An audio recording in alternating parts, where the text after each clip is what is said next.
大家好，我是 Tora。嗨，大家好，我是 Henry。最近听到 Matthew Blazy 要去 Chanel， 然后我们俩都超级兴奋，就感觉 Chanel 终于要变好看了，是更好看了。对，因为他就是以爱挖掘品牌历史、爱玩工艺出名的嘛，而 Chanel 最不缺的就是历史和工艺。所以我们接下来就来斗胆猜一下 Matthew Blazy 加入 Chanel 之后会变怎样。如果大家之前有看过我们分享的那一集 Matthew Blazy 的 BV 的话，应该记得他过去工作经历啊，包括还有他的设计风格。如果大家没有看过的话，可以看完这一期影片，然后再去回看一下那一集，因为讲到更多细节。然后今天呢，我们还是会快速的总结一下 Matthew Blazy 过去的经历，包括他的 BV 的几集秀。Matthew Blazy 他其实在超级多品牌都工作过，比如说像 Ralph 啊，然后像 Celine、BV。他在 Margiela 的时候，他有做 Artisanal， 就是高定系列。然后我觉得这也是香奈儿看中他的其中一个点，因为高定系列在香奈儿一直都是行业内的重头戏，所以我觉得这段经历对他来说也是非常加分的。不过我觉得就是真正让 Chanel 看到他的潜力的，其实是他在 BV 做创意总监的这一段经历。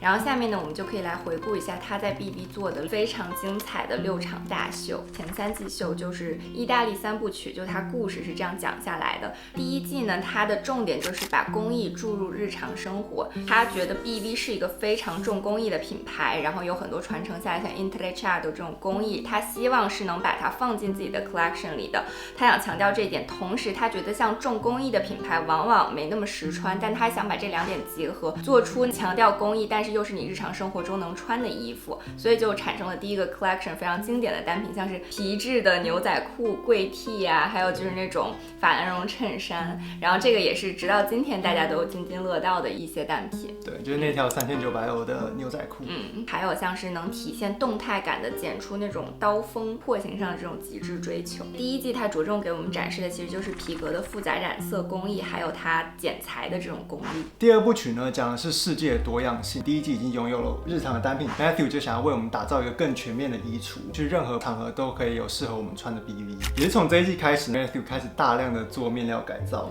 其中有他用穆拉诺玻璃的水晶灯为灵感做的那种串珠工艺，我觉得那也是非常酷的一个面料改造。除了这个之外呢，也可以看到他开始去切割那些皮革，把这些皮革做成流苏的，也是他之后一直有在大量运用的。意大利3部曲的最终章，也就是他第3季秀，就是 Matthew 通过他观察到意大利文化，比如说像是罢工文化，然后就展示出游行文化。游行文化。形形色色的人都聚集到一起，各行各业的人，有的可能是上班族，有的是工人。这一季也是我们最喜欢的一季，感觉他已经把皮革工艺做到有点出神入化的感觉。他这一次呢，就把皮革削得像线一样，然后把它编织成像袜子的鞋子，就是 A$AP Rocky 有穿的那一双红色的。但这样听感觉他挺适合去爱马仕的。除了有皮革上的改造之外，然后呢，他受到波提切利的《春》那幅画的影响，做了很多那种裙子上的刺绣。这样一听感觉又更适合去Chanel了。对啊，因为Chanel就超多那种钉珠刺绣，而且因为又是意大利3部曲，所以他就是致敬一些意大利的那种文化，然后还有艺术的东西，是个文化人。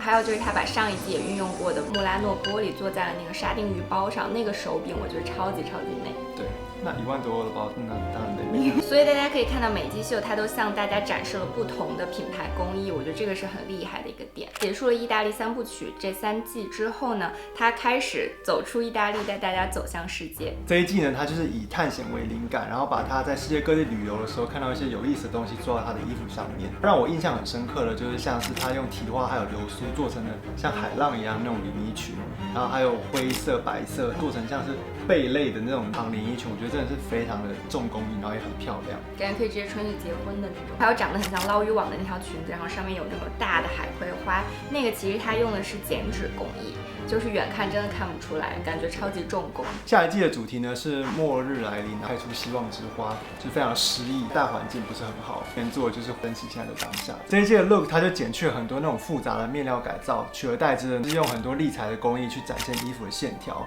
不过在压轴的那个 look， 它用雷射切割工艺把裙子做出一个花瓣的样子，就是那种飘动的，我觉得是非常酷的。然后我看他有发过一个人就穿那条裙子的白色去结婚，哦，超美，就是那一条。然后第6场秀呢，就是我们之前那期视频没有讲到的25年春夏的秀。这一季的主题呢比较偏重于像童年或者展现你的童心这种感觉。小时候大家是想象力无限的，比如说你涂上你妈的口红就可以觉得你是巨星，在被社会毒打之前，大家想象力都会非常丰富。对，或者就是要当科学家什么的。Matthew Blazy 他非常喜欢致敬一些经典的家家具设计，比如说上一季它就使用了 Gacina 的托比翼木椅，我们当时在设计周的时候还专门有去看过，以及它用穆拉诺玻璃做出仙人掌的形状，都非常的好看。很多 BB 的店都可以看到，所以如果大家有兴趣的话，可以去 BB 的店看一下。这一季呢，它是跟意大利的家具品牌 Zanoda 合作，推出了15种动物的那个懒人沙发，真的超可爱。对啊，我觉得大家应该都有刷到过。而且他在秀场里面的时候，他还特别根据那些明星喜欢的动物，然后去安排他们的座位。所以 Kendall Jenner 因为他很喜欢骑马，所以他的动物就是马。为什么他要跟 Zanoda 合作呢？因为 Zanoda 推出的 Sacco 这款沙发就是世界上的第一款懒人沙发。一个冷知识，证明 Matthew 他就是在秀，不是在秀。证明 Matthew 他真的是很懂这些经典的设计，包括就是他最近跟 Floss 合作的那个灯，其实那个灯也是一个经典设计，然后把它去做一个变形，所以它的底部就有那个 BB 的那个编织。可见 Matthew Blaze 他就是对这种家具、室内设计都很有自己的想法，然后我觉得他是确实很有品味，就是看他装修那种 VIP salon 就能看得出来。所以我也很期待他在 Chanel 能在就是这种家具啊，或者是室内设计、秀场设计上做出什么样的新的创意，就很期待。因为 Chanel 也有类似就是建筑的工坊，这个后面我们会提到。Chanel 有很大的budget可以让他搞秀场。这次秀场上可以看到很多那种 oversize 超级大廓形的西装外套。其实他想说的就是小时候会偷穿自己爸爸的那种西装。你偷穿过吗？我穿过我妈的高跟鞋。它有用皮革做出褶皱效果的上衣啊、裤子还有外套。小时候你从来不在意别人的目光，就算衣服在之后，你也是穿上去跟朋友玩。这一季呢，就是有很多童趣的元素，比如说像是兔子造型的鞋、腰带，还有青蛙的饰品，用皮做成的花纸。看这个秀场的时候，还有一个感觉，就是它有一种用一个儿童的视角在看这个世界的成人的感觉。就比如说，你看那个男模拿着手拿包，然后拎着一个塑料袋，当然那不是塑料袋，那个是他用皮革和丝做成的仿塑料袋效果的一个塑料袋柜体。小时候看着你爸回家的那种感觉，就是下了班顺便去超市买个菜回家。我觉得这个是他这一季童心的另一个视角，就是把我们都变成了小孩子。这个塑料袋一下子让我想到了老佛爷2014年秋冬的那一季超市的 Chanel 大秀，那一季当时讨论度也是特别高，就做那种买菜回来的推车，然后还要把 Chanel 包封在保鲜膜里，还有 Chanel 的那种购物篮，他在 BB 也用皮革做出了不一样的购物篮的诠释。我觉得就是融会贯通。从工业的角度来看，这一季呢也是有很多很精彩的东西，像是有一套连衣裙都是像羽毛的效果，还有整身都是有金属火柴棒，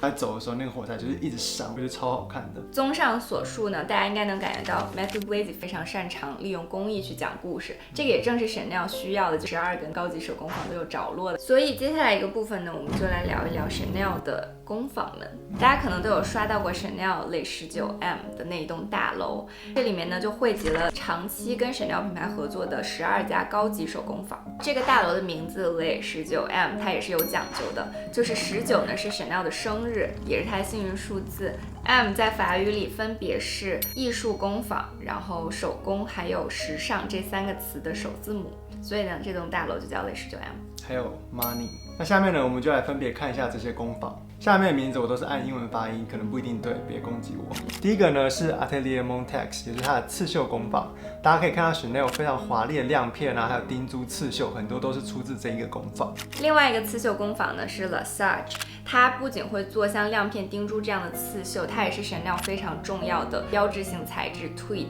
斜纹软呢的制造工坊。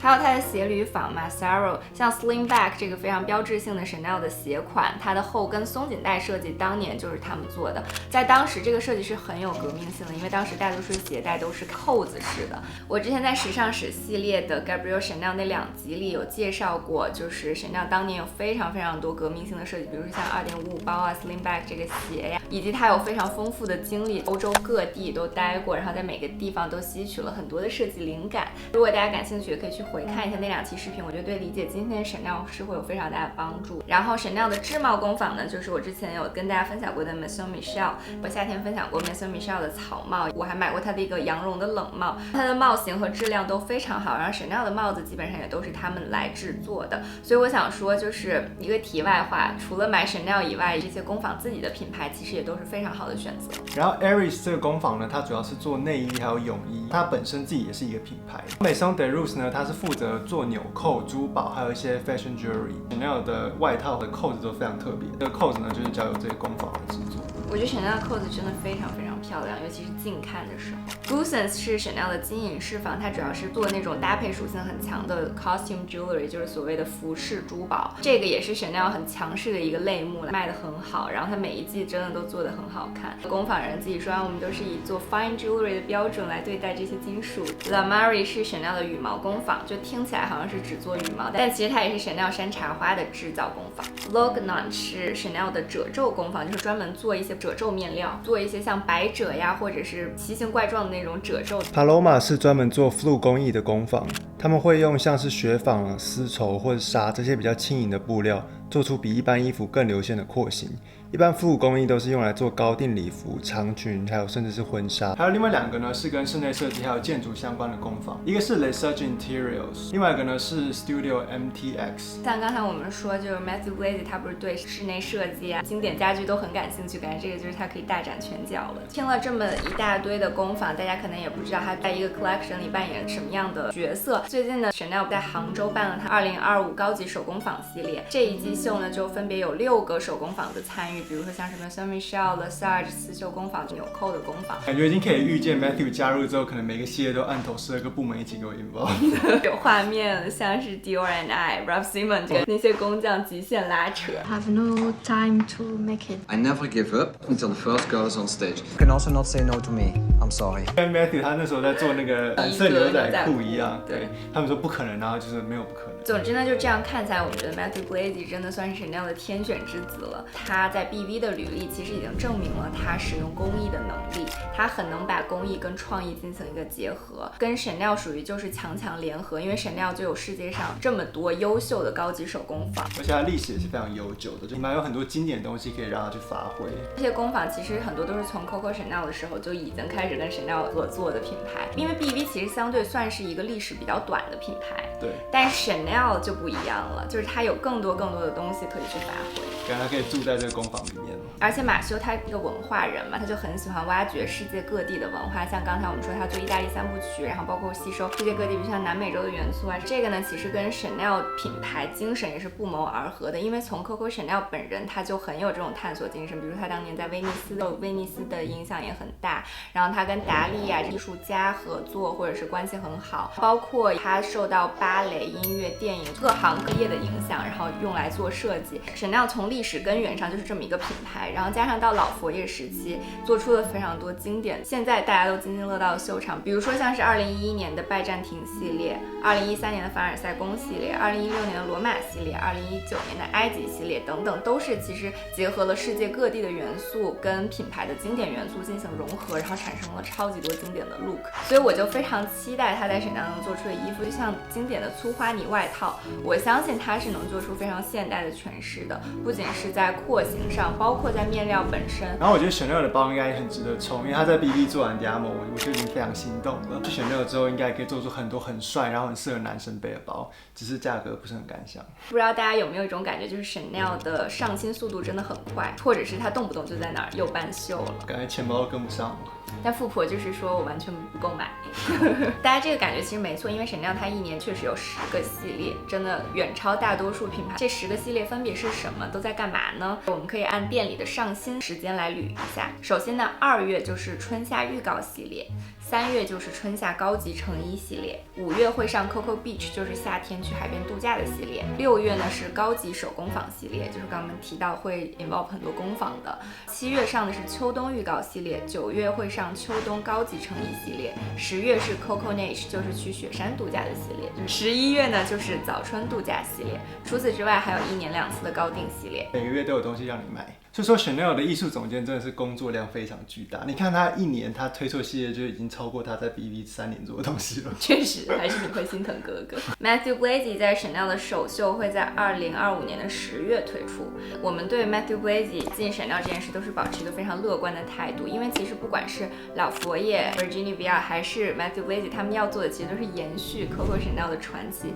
因为老佛爷本人也说过，他所做的事情就是他觉得 Coco Chanel 会在 Chanel 品牌继续做的事情。我觉得 Matthew Blazy 是具备这个能力的，就是他不会给品牌做一个大换血，他会深挖这些经典的元素，然后做出更现代的诠释。我也觉得他能把 Chanel 带向一个新的篇章，是这种非常让人开心的那种篇章，能做出很多让人惊喜的东西的。所以 Matthew， 请找我们去看秀。